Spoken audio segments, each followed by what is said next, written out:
মানুষের আতশ কাজ দিয়ে, দূরবীন দিয়ে মানুষের ত্রুটি বিচ্ছুতি এগুলো খুঁজে বের করে এগুলোকে পাবলিকলি এগুলোকে নিয়ে আলোচনা করবেন, বিভিন্ন জায়গায় বসে বসে রসালোভাবে এগুলো কথা বলবেন। আপনার কি আর কোনো খাবার নাই? আপনার কি আর কোনো খাদ্য নাই? মৃত ভাইয়ের মাংস খাওয়া এটা কাদের কাজ?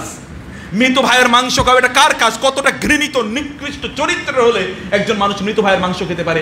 আপনি যেটা খান আপনাকে এতটুকু লজ্জা লাগে না? এতটুকু লজ্জা লাগে না? এরাই আপনার দিনী ভাই, এরাই আপনার দিনী, এরাই ইসলাম প্র্যাকটিস করে, তারা অন্যদের অবস্থা কি হবে? এবং এই মানসিকতা কাদের? এই মানসিকতা পথভ্রষ্টদের, যারা মোমেনদের ব্যাপারে তাদের সকল ঘৃণা, কিন্তু কাফের মুশরিকদের সাথে তাদের কোনো বৈরিতা নেই, ওগুলো তাদের আলোচনারই বিষয় না, ওগুলো নিয়ে তারা নাইও।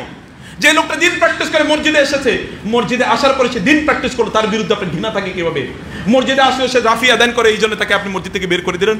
সে মসজিদে কেন জোরে আমিন বললো, এই জন্য মসজিদ থেকে আপনি বের করে দিলেন। এই লোকটা দিন প্র্যাকটিস করছে, আপনার দিন আপনাকে তো পথভ্রষ্ট করেছে। আপনি তো আবু জাহেলের চেয়েও নিকৃষ্টভাবে দিন প্র্যাকটিস করছেন। আবু জাহেলরাও তাদের দিন প্র্যাকটিস করতে, কিন্তু আপনি তো তার চেয়েও ভয়াবহভাবে আপনি দিন প্র্যাকটিস করছেন। কে আপনাকে দিন প্র্যাকটিস করা শিখালো? দিন সুন্নাহ প্র্যাকটিস করে, এই জন্য আপনি তাকে বিভিন্নভাবে মন্তব্য করবেন, বাজে মন্তব্য করবেন, কারণ আপনার সাথে যায় না, কারণ আপনার আলোচনা আপনি যা বিশ্বাস করেন তার সাথে এটা যায় না, আপনার বিশ্বাসে এটা চলে না, আপনার বাপ দাদারা এই কাজ করেনি, এই জন্য আপনি মানুষকে তুচ্ছতাচ্ছিল্য করছেন, অথবা আপনি তাদেরকে নিয়ে হাসছেন, উপহাস করছেন, ঠাট্টা করছেন। এটাও কিন্তু একদল লোক দিনের জন্য করে থাকে। এই আচরণগুলো, এই জন্য রাসূল সাল্লাল্লাহু আলাইহি ওয়াসাল্লাম বললেন, ওয়াইয়াকুমুল ফুহশ ফাইনাল্লাহা লা ইউহিব্বুল ফুহশা ওয়ালা তাফাহুশ। তোমরা অশ্লীল কাজ, অশ্লীল আচরণ, খারাপ আচরণ, মন্দ উচ্চারণ এগুলো দিয়ে তোমরা তোমাদের নিজেদেরকে বাঁচাবে। আল্লাহ তাআলা এই সকল লোকদেরকে পছন্দ করেন না।